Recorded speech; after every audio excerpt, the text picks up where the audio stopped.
Go through trauma without it showing up in your life. The truth always works, even if the other person doesn't listen. I agree with that at my soul.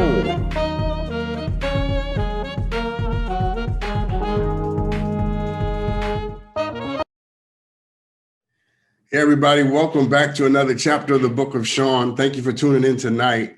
Listen, people, it's been quite a week in America. A lot going on. People are being shot in Atlanta. And we act as if we don't know why. It's such a strange thing we do in this country, you know? And when I say we, you know who I'm talking about. It's not all of us. The rest of us know what's going on. But listen, I thought we ought to talk a little bit about what's going on as it relates to how we treat each other, our sense of bias, our sense of the things that live at the level of the unconscious, our practices, the assumptions that we make in employment, the assumptions that we make in our interpersonal interactions, professional ones as well. Because, you know, this nation is really teetering and tottering on the brink of something completely cataclysmic. If we don't pull this together, we're not going to be able to survive. Democracy in this country is just 300 years old, maybe a little more, maybe a little less. And this country is the oldest democracy in the history of the world. And that's not that old, people. It's not that old. And if we want to survive another 300 years, we're going to have to find a way to live together. We're going to have to find a way to do this. Or we're going to have to find a way to separate amicably, to leave each other the hell alone. I'm not sure if that's a real option. I'm not suggesting that it is. I'm simply saying that we got to start asking big questions and get some big answers, and to figure out how we might forge a more perfect union. I don't know. My guest tonight, Dr. Bryant Marks, is going to help us figure that out. I'm going to ask him some questions as it relates to his work, what he's passionate about. I want to hear a little bit about his journey, his story, a little bit about him. He's a New York guy. So you already know I like him. But, you know, I really want to ask him, you know, I want to plumb the depths of his mind and his heart to see if he can give us some answers that we can walk away with, that makes us reconsider our own questions, right? Dr. Marks can't answer all our damn questions. He's not Jesus, but what he can do is he can give us some direction and point us in the right direction that makes us refine our questions. And sometimes that's the most you can do, is help people refine their questions to find their own answers. And then when I'm done with him, we're going to do a whole segment tonight of Ask Dr. Sean, because you've been sending in a lot of questions. So we had to carve out a whole section just for that tonight. All right, with no further ado, welcome to the show tonight. My brother, he's a Morehouse man too. You know, I already like him. The one and only Dr. Bryant Marks. What's up, Dr. Marks? Hey, not too much, sir. Good to be with you this evening. It is my esteemed honor to have you, and your pedigree and your credential, your genealogy of geography precedes you with respectability in this space. All right. Thank you, sir. Did you like all that? I just laid that all out. That was great. That was great. Listen, man, let's sort of dive into it. And I'm going to get to your work, but I want to take my time getting there. Okay. I do want to, you know, get to know how you think and how you view the world, a little bit about your journey. So let me ask you this. Who has had the greatest impact on your life? In the physical space, that'll be my father. He passed away about 5 years ago. He was a sharecropper from Tylertown, Mississippi. He was a cotton picking champion, as I call him. He picked 412 pounds of cotton in one day when he was 15 years old. Grown men could barely pick 200 pounds a day, right? He picked 412 pounds of cotton in one day when he was 15. And I was looking at him and I said, that seems excessive. You know, why'd you do all that? He was like, well, whatever I was asked to do, I always did my best. And on that day, 412 pounds was my best. So that's sort of example. He was also a preacher, so I'm a PK. And so he was pretty much the best man I've known. But in the spiritual sense, you know, I'm a Christian and a believer in Jesus Christ. So that's been a firm example and inspiration for me throughout my lifetime. Let's go back to your dad for a second, because I think it is interesting, you know, because you do and you don't hear a lot of men who speak reverently as you do about your dad. Beyond the moral example or the spiritual example, when you talk about him, what what feelings are conjured in you when you just think about your dad's presence and his role in your life? Wow. I mean, I feel an obligation to do my best and be my best. He was sort of one of the, quiet types, but when he spoke, it carried weight. And it's hard to explain. It's to the point where when I'm doing something with my kids or something else, I was like, wow, I wish Pops could see you. Like, I wish Dad could see this. Like, he's with me. And I just wish that as I continue to grow and develop and have impact, I have that sense there, but it would have been just great to be able to talk to him about it. And even when I look back on times where, as a parent now, I'm like, man, he put up with that. Like, you know what I'm saying? Like, I'll reflect on things I did when I was a kid, and because my kids are doing them now, I was like, my dad didn't trip. Like, he held it, he handled it well. And, even my foolishness, even, when he let me make mistakes. But I think he was just an example by how he lived his life. He was an example. So it wasn't a lot of preaching and talking. It was just like, I just looked at him and what he did and how he comported himself, and that was enough. And so I feel an obligation to live up to that. I feel like sometimes I fall short. He wasn't perfect by any means, but extremely strong work ethic, was willing to forgive. He was a Baptist preacher in a few Black churches. So there was drama in some of them churches. Not on his part, I won't go into that. But he was always willing to forgive. Like, I'm like, Dad, these deacons are tripping. He's like, says to forgive. You know what I'm saying? Like, for real. And so he forgave. And then at his funeral, everybody was saying the same thing: giving, loving, forgiving, giving the shirt off his back. I mean, it was just a flood of that. And I'm like, wow. Like, when and it was genuine. It wasn't like, when people die, you make up good stuff. Yeah, about they lie. Right. Yeah. It wasn't like that. It was like genuine. And so that sort of homegoing, I mean, it was inspiring. It's rare that you go to a funeral and you walk away feeling inspired, like you want to live your best life. That's how I felt. Yeah, that's rich. No, I'm so glad I asked you that question. The answer was absolutely amazing. Not the least of which because my takeaway from what you said was the forgiveness part of it. I think because I was listening very intently to you and how you might describe, the connection and the dimension of depth in relationship. And what just blew up and just reached out to me was his capacity to forgive and how he practiced that in his professional life with the minister, dealing with all the stuff that, Baptist people do. Shout out to all the Baptist people watching. All right. That's right. But also as it relates to him dealing with with you, and I'm wondering, just respond to this if you will. I'm wondering if that's something you want your legacy to be. I would like it to be. I would. I mean, I think life is about relationships at the end of the day. I mean, when you're 80, 90, 100 years old, laying up in bed, you're reflecting on life. I should have went to work another day, or is it, I'm glad I had that time with my family. I'm glad I had a relationship. I mean, when I read about folks and, who are sort of reflecting, that it's the relationships that tend to be key. And so I got to be careful to let go, to forgive quickly, to not hold grudges.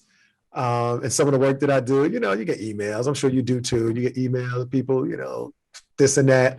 So you got to sort of let it roll off and know that you're having a positive impact. But I got to make sure that my relationships, my wife, my kids, my friends, and I do not have the balance that I want, actually. I do not at this point, but that's something that I'm working on. And so, yeah, that piece is key in terms of the forgiveness piece and also just forgiving myself. Like, I'm kind of hard on myself, actually, in terms of whether it's my performance in a certain space or, a business decision or something. That's the Morehouse College in you. That's what that is. That's Morehouse.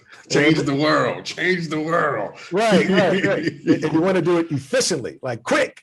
Yeah. And so it's a process. I gotta trust the process and let it unfold. And then be willing to ask for help. Like he helped people, but he also was willing to ask for help, even though he was a strong man.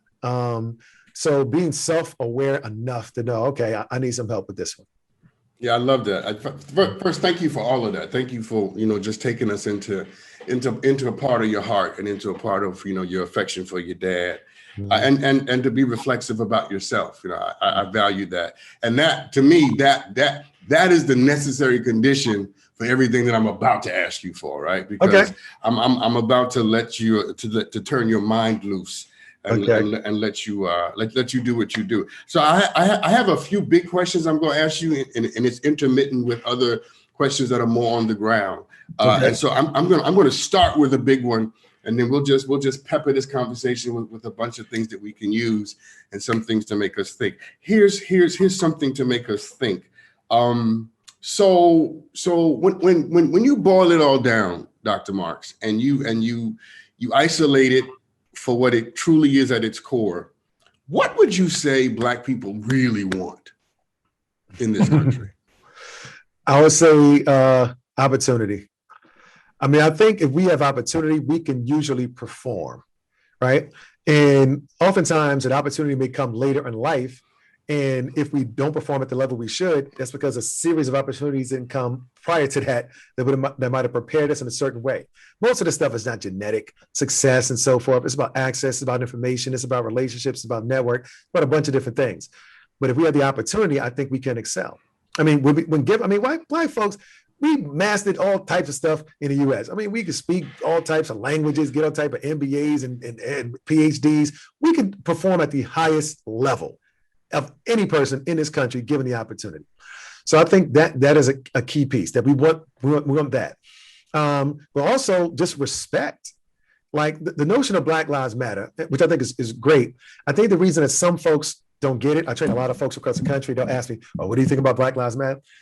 Almost like if we just said Black Lives Matter too, like TOO, right?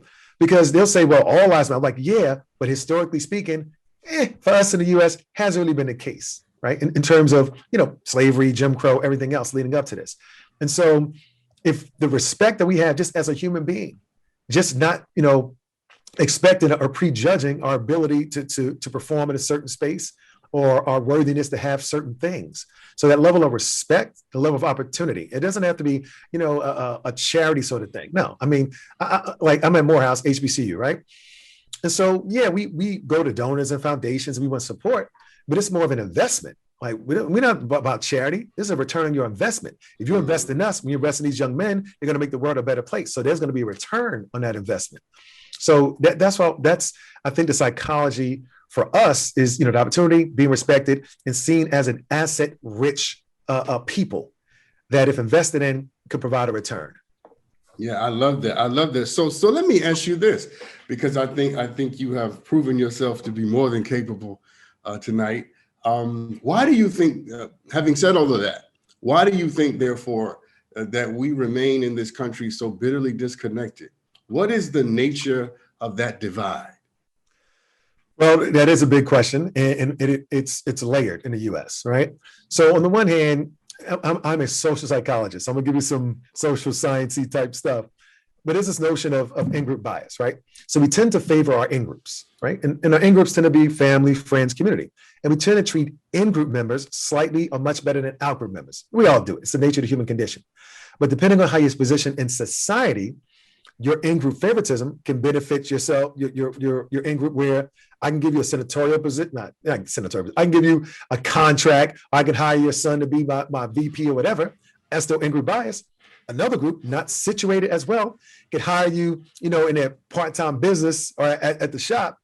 It still forms an in-group bias, but because historically people have been situated differently in this country, it doesn't play out that way. So yes, you're going to favor your in-group. Just don't let your in-group bias systematically disadvantage an out-group. For example, if you take your loved one to the airport at 4:00 in the morning, right? Say, "I'll take me to the airport. I got a 6:00 flight." Okay, you'll do that. You probably not going to. They're going to take an Uber. Right. And that may come up, right? So they take an Uber. All right. So the notion is, at least you would consider it, though. You'd be like, you think about it. But if a stranger approached you on the street, "Hey, you take me to the airport 4:00 in the morning?" Like, man, please, you wouldn't even consider it. So we'll do certain things for people close to us that we might not do with strangers, okay?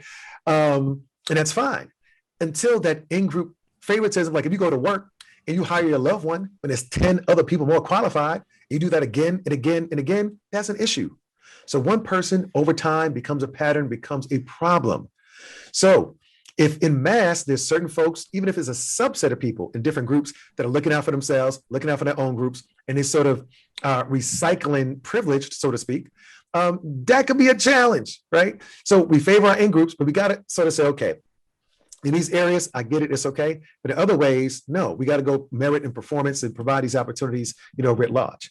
And then you have, for some of this bias stuff, it's a self-esteem issue. Like people want to feel good about themselves, right? For some people, all they have going for them is the group to which they belong. As an individual, they're not very impressive, but they happen to belong to a privileged group, and they like that. And they will fight tooth and nail to keep their group on top because their self-esteem depends on it. They don't have much else going on. Dr. Marks, I'm sorry to cut you. I got to take a break incidentally, but that explains that last part that you gave us explains the rise, the ascent, and the tyranny of Donald Trump, because he represented, the affectations of being white, the benefits of that, and to a certain degree, he profited off those affectations in a very insidious way. I'm talking to Dr. Bryant Marks. He is on the faculty of Morehouse College. Don't you just love a brilliant Black man? I'm just saying. Dr. Marks, I don't get that up easy, just so you know. I appreciate that, sir. I'm from New York, and you know how we are. I was about to say, I know you probably don't get those up easy. No, in fact, my audience is probably saying right now, he ain't never said that about nobody. But anyway, listen, man, because part of the reason why I wanted to have you on tonight is because, we find ourselves in this country dealing with this grotesque anti-Asian violence. And that is, we have to amalgamate that along with anti-Black violence, which has a long continuum. So does anti-Asian, by the way, just to be clear. Right. And so there are these trends, there are these fissures, there are these fractions, right, going on in American society and American consciousness. You do great work on conscious and unconscious bias. People use those terms, but I'm a trained philosopher, and so my terms are important. Yes. Help us define these terms so that my audience cannot leave this show and go off and just use these terms any kind of way. Let's nail it down. What is conscious and unconscious bias? All right, so unconscious bias, also known as implicit bias. So folks, they mean the same thing. You might hear both terms, implicit bias, unconscious bias. Implicit bias is more the scientific term. Unconscious bias is a more popular term. They're the same thing. So basically, unconscious bias is when a stereotype, right, an association between a group and a trait that develops over our lifetime. Let's put it like this. As you live your life, you're taking in the world, from birth until now, taking in the world, taking in the world. Some things you take in repeatedly. Your mind's going to say, well, I've seen this before. It'll lock it in for you. You will not know when it happens. But when it does, the seed for implicit or unconscious bias is planted. Like if I say to you, police officer, you probably think male. Doesn't mean you're sexist, because 90% of police officers are men. If I say nurse or secretary, you think female, you're not necessarily sexist, because most of them are female, right? So over your lifetime, you come across these groups and traits and groups and roles, and your mind will lock it in for you. And once that association happens, the potential form of unconscious bias is established. Why? It's not a character issue, because once your mind says, all right, officer male, officer male, officer male, your mind on its own will lock that in. And then if somebody says to you, police officer, you automatically think male. It's so deep. I was talking to a female officer. We train LAPD, a bunch of police departments. And I was talking to a female officer. In her face. Once we finished our conversation, I said, well, thank you, sir, for that. Just fumbled out. I said, sir. My association with police and men was so strong, this female officer looked at me in the face, I still said, sir. And I think I'm a pretty good person on balance, right? She was like, don't worry about it. It happens all the time. So we have these implicit associations that develop over time. So Dr. Mark, stop for a second, because I want to make sure I got it. You said something I think is very valuable. It's the association of groups and traits. Yep, or groups and roles. Okay. So if I say to you, President of the United States, besides Barack Obama, you think white male, right? Because 45 of the 46 have been white males. So that's a certain role, President of the United States, right? And the traits are white and male. But a trait, I mean, the role is, yeah. So the notion is, if I said to you, Asian American, and you think good at math, right? Or science, that's an association of a trait with that particular group. So it's not a role they're in, it's more of a trait that they have. But we can associate groups with traits or groups of roles. And once we do that at a deep level, automatic level, That's unconscious bias. Now, once that association is established, it can affect how you think, your judgment, your decision-making, how you feel, prejudice, liking or disliking someone simply based upon a group to which you belong, or behave, discrimination, positive or negative treatment of someone simply based upon a group to which you belong. Quick example, name bias on resumes. Science shows that names on resumes can increase or decrease the likelihood of being called in for an interview. So if your name is Malik Aisha, less likely to be called in than if your name was Michael or Allison. Same resume. This has been shown over and over again. Folks, but here's the thing about that. Tens of thousands of people in our country right now at a systemic disadvantage when they apply for a job based upon a characteristic over which they had zero control, their name. How many folks name themselves? They didn't either, right? Names is an identity given to you by somebody else, right? That's one of the few aspects of our identity somebody else gives us. They're social, but we're paying a cost for it. When's the last time you thought about applying for a job that your name may work against you? All right, so those are some examples what the implicit looks like. Explicit is what you think. It's blatant racism, sexism, ageism. When people know what they're doing and they can tell you, I don't like those people and this is the reason. That's more of your explicit or more of your conscious bias. That's, the Confederate flag stuff. That's the hate groups. That's your conscious, clear bias. But the implicit bias, we're all susceptible to it. Real quick, here are your two ingredients. Please listen, everybody. Here are your two key ingredients for having implicit bias or unconscious bias. You ready? Ready? Here we go. This is what we call a takeaway. All right. Your two factors. One, living in society. Two, having a brain.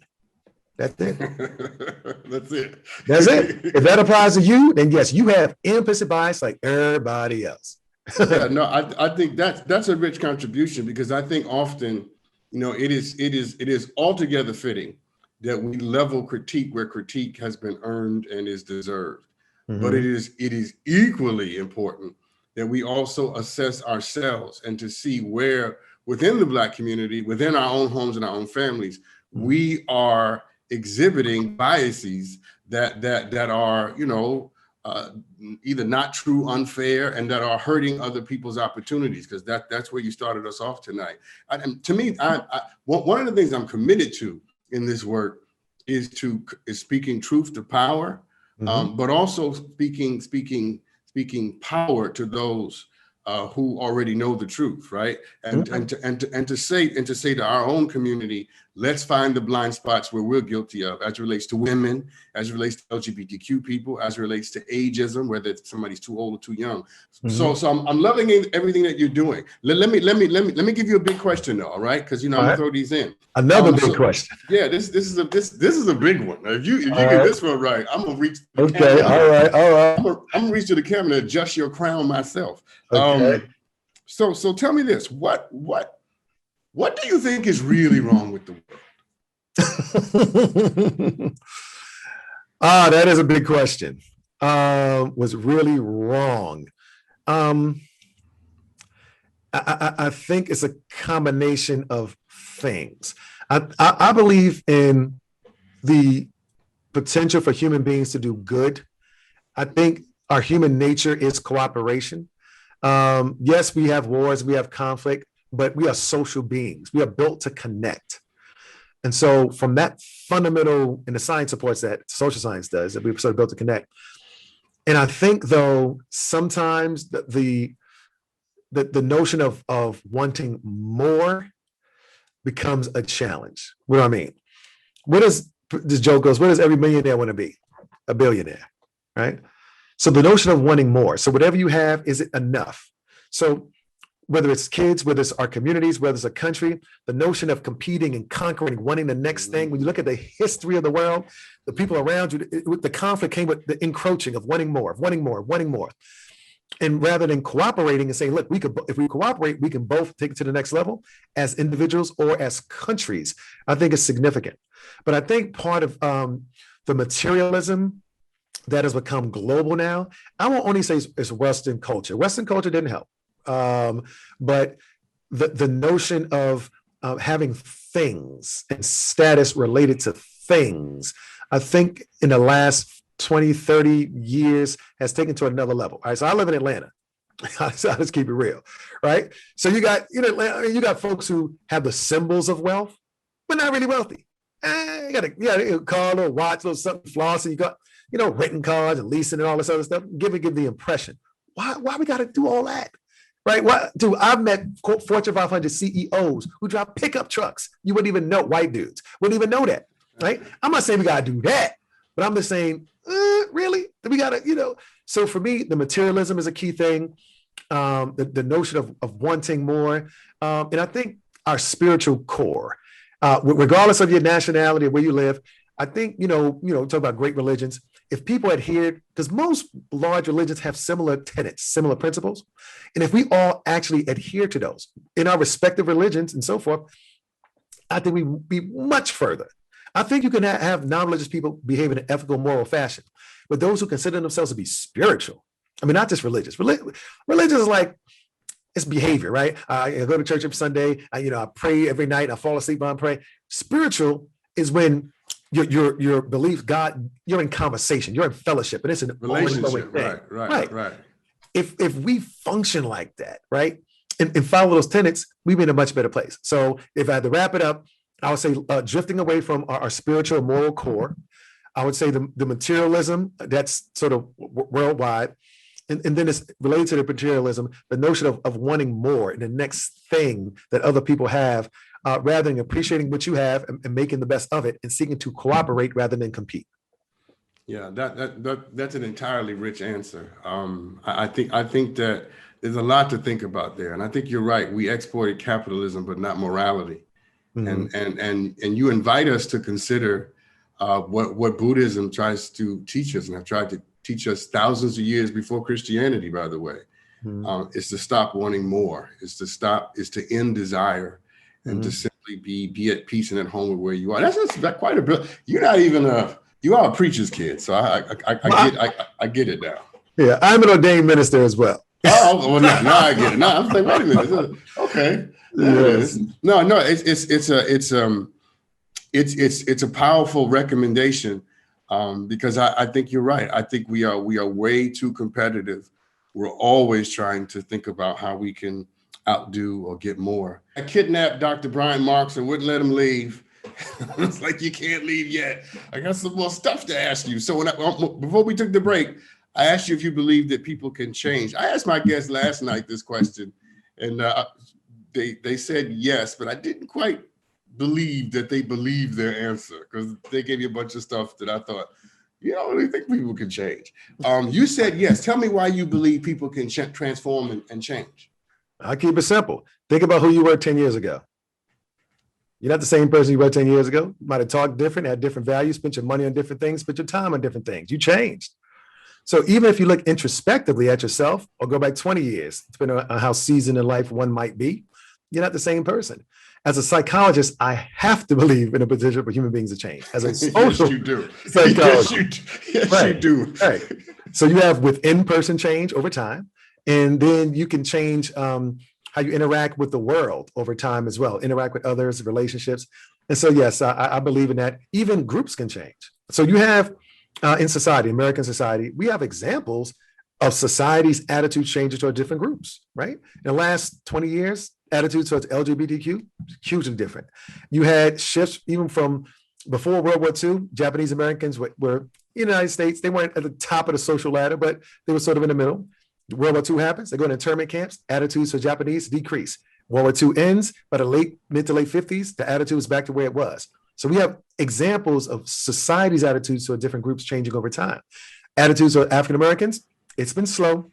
They have changed, but it's been a slow change. But the science says over time it has gotten slightly better. So yes, I believe in the capacity for individuals and groups to change. You said something earlier when we were talking about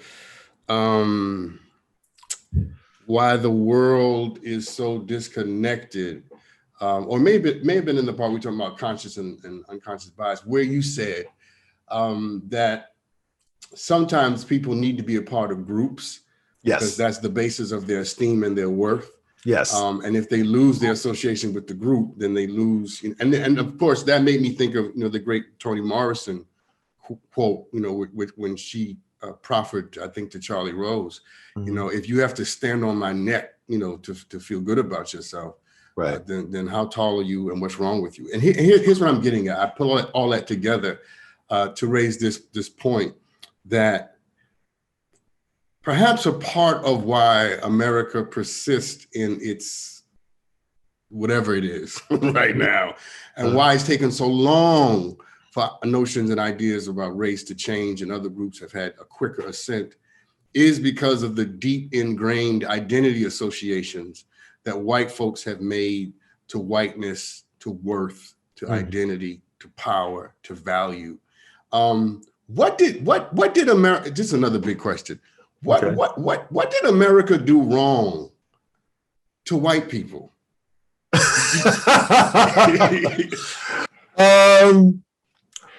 I think, well, we got to start with some sort of fundamental truths, and I'm going to throw some white folks in there, and this may help. I think there's certain fundamental truths about the U.S. that we don't really grapple with, or many folks in the U.S. don't. Fundamentally, we are not a nation of immigrants. That is factually incorrect. Look at the word immigrant or migrant. To migrate is a voluntary act, to seek refuge or better life on purpose with intent. When you say the U.S. is a nation of immigrants, in the same breath, you are dismissing the Native American experience and the African American experience. Native Americans were already here. African Americans brought over here in chains by force to the worst form of slavery in human history. So we have to fundamentally understand we're not a nation of immigrants. Second, we came here under varying circumstances. Some came as slaves, some came as slave masters, because some came as immigrants, right? So we came here under different circumstances. And once we were here, we were treated differently over time, right? So you have a whole bunch of different inputs, you're gonna have different output. I don't know if many of our white American brothers and sisters understand how complex and how different and unique the experience of Africans in America has been. I don't think they fully understand that American and Caribbean chattel slavery was the worst form of slavery in human history, period. Like when I say that to them in my trainings, they're like, oh, what do you mean? What about Egypt? What about this? Come on, y'all. I mean, can I go somewhere? Go, okay. Doc, go. Check it out. American chattel slavery. Chattel means property, right? The thing about American chattel slavery, it was transcontinental. People are taken from one continent to another continent. You could eliminate 98% of other forms of slavery right there across an ocean. What happens if you take people from one continent to the other one? Take out their religion, take away their name, take away their God, and so forth, and substitute it with something else. Their identity is shattered. They have remnants of it, but it's not real. It's not authentic. It's not theirs. Do you know what it's like to not know where you're from? To say, descendants of slaves in America, oh, I'm from Africa. Africa, what, 50 countries in Africa. When I did my 23andMe, I said, where I'm from? West Coast, like 8 different countries, a whole region. That don't tell me nothing. I mean, it's helpful, but to not know, my name is Bryant Marks. That's a Northern Europe, that's Celtic. That's a super white name, right? And I'm speaking this European language, right? And I got, I'm 12% white, by the way. I tell you that, I'm 12% white. I took my 23andMe, I'm 12% white. Where do you think that white blood came from? There's no history of interracial marriage in my lineage.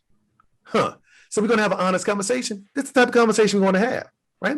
So folks, fundamentally, also American chattel slavery, it was intergenerational. If the mother was a slave, all the descendants were slaves, right? Regardless of the father. Hear what I'm saying?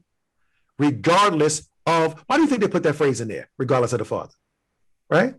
Yeah, there's a whole lot of mixing going on, folks. All these light-skinned black and brown folks who got to run around. I love them all. We love each other. But that didn't just come straight from Africa. There's some other stuff going on in there, right? And it was recent. American chattel slavery ended 156 years ago. Some people want to compare that slavery to 2000 BC. That's ridiculous. We knew better. And don't give them a pass. Oh, founding fathers, they knew better. Abolitionists always existed. Founding fathers owned slaves. American presidents owned slaves. They knew they were wrong, but it made them rich.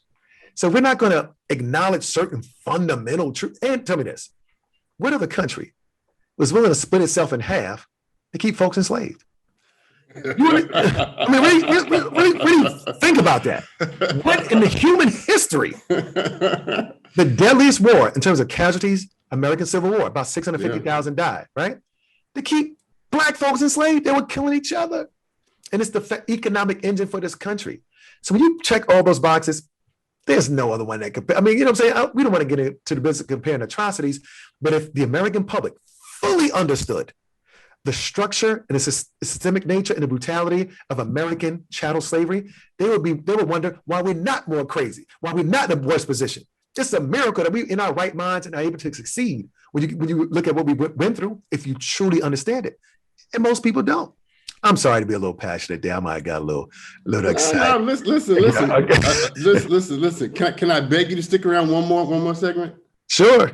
Okay, give me one more segment, and I appreciate that. And listen, everybody, this is what you send your sons to when they go to Morehouse College, and this is why you should send your sons and daughters to an HBCU, and specifically to Morehouse and to Spelman, because that's what they get. They get minds like that. Dr. Bryant Marks is a force to be reckoned with. He is on the faculty of Morehouse College, and you guys have a center that you run to talk about that. So yes, we have a National Training Institute on Race and Equity. It's based at Morehouse College. And what we do is we provide diversity, equity, inclusion, with an emphasis on implicit bias training to many different organizations. So we place an emphasis on those on the front lines that affect the lives of vulnerable populations. So we train a lot in the criminal justice system, healthcare, social services, and education. I trained a lot of police. I've trained over 40,000 police officers in the last 4 years, including the entire LAPD, Seattle PD, Phoenix PD, Philly PD, a lot of cops. Well, Dr. Mark, you need to come back and train them some more. Because they need all the training. Yeah, they need all the training they can get. And I asked you that because, again, I want to just highlight the fact that your work, that you're centered at Morehouse College. And of course, I have a great affinity from where I made my sons go. I could tell you the story after the show. Okay. I made them go. They didn't want to go. I made them go. And now they thank me for it. So before you have to go, and I greatly appreciate the time that you've given us tonight. There has to be some steps we can take, right? Right. To help people, to help ourselves overcome bias, but also to help people we encounter overcome the biases that they may have. Right. I would say start with yourself, right? In terms of the self-work, educate yourself, the history of the U.S., race relations, just be informed, right? Understand how things actually played out. That's a huge first step, right? Own the fact that you live in society and you have a brain. And just as a function of living in society, having a brain, you're going to have implicit bias. We all do, okay? Don't, like, some people, they're like denial people. I don't have any biases. I don't have any biases. Folks, we all do, okay? But don't necessarily beat yourself up. If your bias shows up, ask yourself, okay, it comes from disproportionate exposure. So what am I exposed to? What am I reading? What am I watching? Who are my friends? Where do I live? With whom do I work? So a balance of exposure is critically important.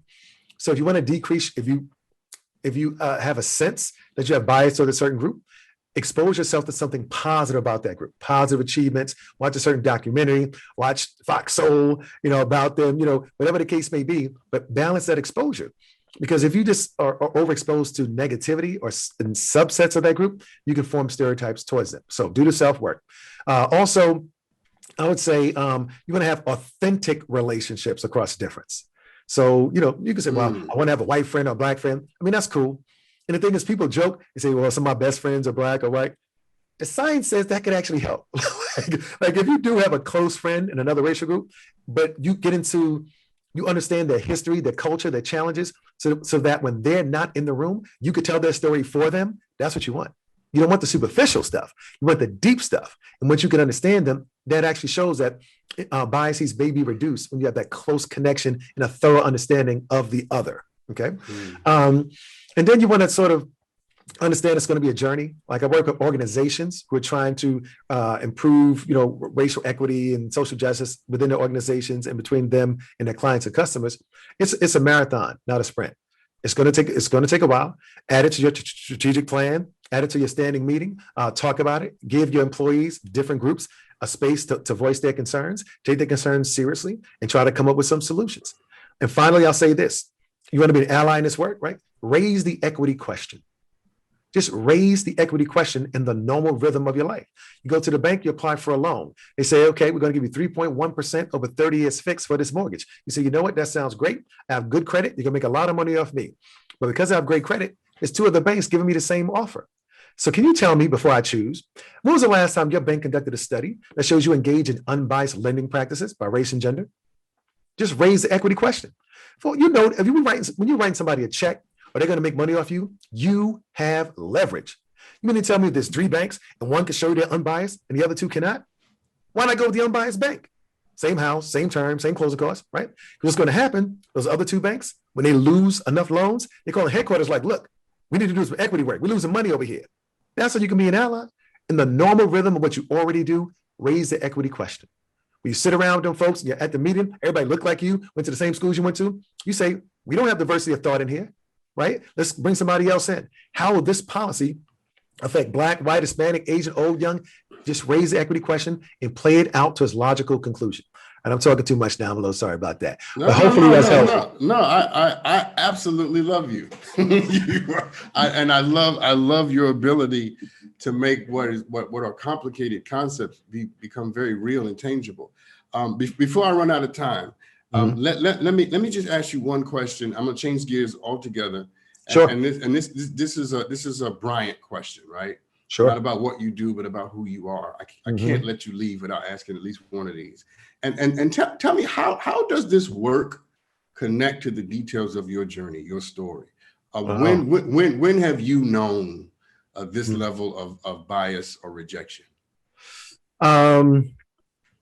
It's interesting. I think at different points, it's come from unexpected sources. Actually, my first instance of bias was from a light-skinned Black woman. I was in Catholic school, St. Joachim Ann Catholic School off of Hollis Avenue in Queens Village, New York. Shout out, right? So I'm in 7th, 8th grade. Her name was Florence. So I was at Florence's house. It was pretty innocent. We was watching TV after school. And her mom comes home, pulls in her driveway. And she said, you got to go. So I go out the back door, right? As a mom comes in the front door, a mom goes in. And then I hang out in the back for a while. Then I come around the front and knock on the door like I'm coming for the first time, right? Trying to be slick, right? And her mom opens the door, looks at me with a puzzled face, light skin, right? Looks at me, and I'm like, is Florence here? She's like, Florence, who this little darky boy out here for you? She called me, I was like, who's she talking? She called me a darky boy. Both words not cool, right? Darky boy. That's the first, before I had been called the N-word, anything like that, darky boy. And so that was a strange sort of thing, but that hit me the skin tone bias. Right? Because if you go to Haiti, my Haitian brothers and sisters, I love y'all, but there's some skin tone stuff going on down there. And as it is in many other countries, by the way. Yeah. And so that helped me understand the complexity of Black people sort of initially, because I lived in a predominantly Black neighborhood. And then I think when... Give me one more, because I got to take a break. Okay. Actually, I misread somebody. I actually assumed in graduate school that a white professor, world renowned, would not be interested in my work because I'm studying Black people. I thought about putting him on my dissertation committee. I made certain assumptions. I had a conversation with him. He was excited, jumped at the chance, was on my committee, was one of my best members. I prejudged him, right? So I've been in the receiving end in certain ways, but I've also misperceived some folks in some ways that I could have lost out on some opportunities. Wow. That's rich. Dr. Bryant Marks, you got to come back and talk to me, all right? We're going to have you back. Because there's a bunch of stuff I didn't get a chance to ask you. And the irony is I was only supposed to keep you for a little while. And I just kidnapped you, but you're so gracious and so kind and so erudite that you were able to meet the challenge of the hour. Thank you, sir. Thank you. I know my audience has enjoyed listening to you and learning from you. We're going to have you back. I promise you that. Keep doing what you're doing, man. You are a gift to the culture. Your contribution is significant. If nothing else, I think what you've done tonight is you have raised the level of conversation. And then in a country that meanders in foolishness, we needed that tonight. Thank you so much, sir. I appreciate the opportunity. All right, everybody. We'll be right back with Ask Dr. Sean. Don't go anywhere. Morehouse.